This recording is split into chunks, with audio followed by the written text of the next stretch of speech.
Bienvenue dans ce cours Excel 2016 sur la fonction si.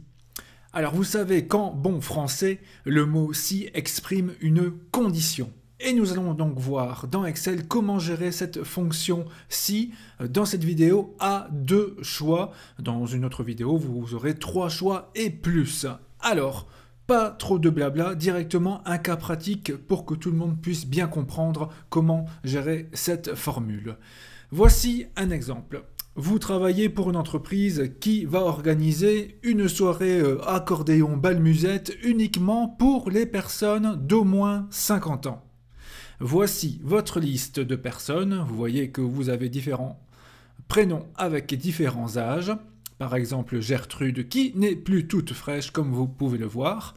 Alors, le but ici, c'est qu'Excel, automatiquement, selon l'âge, nous affiche dans la catégorie si la personne est admise à la soirée ou refusée. Donc, je rappelle un peu la problématique. Si la personne a au moins 50 ans, Excel doit afficher admis dans la catégorie. Si la personne a moins de 50 ans, alors Excel doit afficher refusé automatiquement dans la catégorie. Bien. Alors, voici comment on va procéder.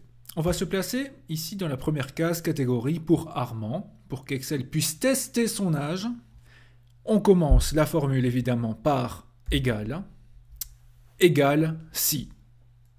SI. Bon.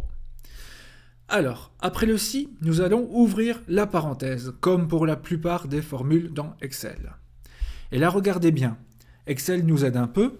Il nous affiche une infobulle en disant si test logique, point virgule, valeur si vrai, point virgule, valeur si faux. Ne vous inquiétez pas, je vais vous expliquer cela. Alors, le test logique. Eh bien, on va demander à Excel de tester l'âge. Ici, est-ce que l'âge est plus grand ou égal à 50? D'accord? Donc, si la case, dans mon cas, c'est la case B2, donc c'est la case B2, comment va-t-on dire plus grand ou égal? Eh bien, on va afficher plus grand égal. Donc, plus grand égal signifie plus grand ou égal. Ici, donc, c'est à 50. D'accord? Donc ça, c'est le test logique. C'est la condition. Ensuite, dans la formule, vous voyez qu'il y a un point-virgule. Donc, mettons point-virgule. Voilà. Vous voyez qu'ici, en gras, s'affiche valeur si vrai. Alors, en clair, si la condition est vraie, alors Excel doit afficher ce que l'on va mettre ici entre guillemets. Donc, si la case B2 est bien plus grande ou égale à 50, alors dans catégorie, Excel doit nous afficher admis. D'accord? Je vous rappelle ici la théorie, au moins 50 ans, admis. Donc, on va le mettre entre guillemets.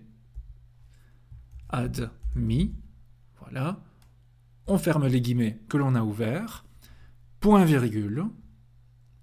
Ensuite, si c'est faux, donc si B2 n'est pas plus grand ou égal à 50, donc forcément s'il est plus petit que 50, alors, entre guillemets, eh bien là, on mettra refusé, puisque la condition, dans ce cas-ci, est fausse.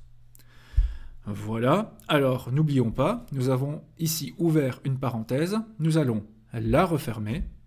Je vais appuyer sur Enter, F9 pour changer les âges, et vous voyez, donc ici admis, admis, admis, mais quand l'âge passera en dessous de 50, il est refusé.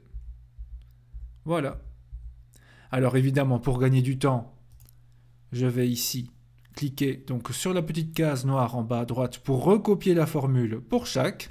Voilà, donc ici ça me met refusé partout parce que je n'ai pas actualisé mes âges. Mais voilà, vous voyez ici par exemple, si notre liste était ainsi faite, eh bien Armand, Cunégonde qui ont plus de 50 ans, au moins 50 ans, sont admis. Gertrude, ici qui en a 21, est refusé. Admis, admis, refusé. Donc cela correspond bien. Donc voilà, pour un si à 2 conditions. Je vais donc vous rappeler la structure que vous devez retenir. Égal si, on ouvre la parenthèse. Ici, on fait le test, la condition Comme dans ce cas-ci, c'était si la case untel était plus grande ou égale à 50. Bien sûr, si le contenu de la case était plus grand ou égal à 50. Point virgule. Entre guillemets, n'oubliez pas les guillemets. Si c'est vrai, affichez ceci. Point virgule. Par contre, si la condition est fausse, affichez ceci. On n'oublie pas de fermer les guillemets, de fermer la parenthèse. Et si vous travaillez de cette façon-là, en posant bien le problème comme on l'a fait ici tout à l'heure, eh bien vous n'aurez aucun souci pour effectuer un si à deux conditions. Voilà, donc je vous propose d'aller visionner la prochaine vidéo qui inclura donc les si à 3 conditions ou plus. C'est toujours la même logique, mais il y a 2-3 petites choses à savoir en plus. Je vous remercie pour ce visionnage en espérant que cela vous aide. À bientôt!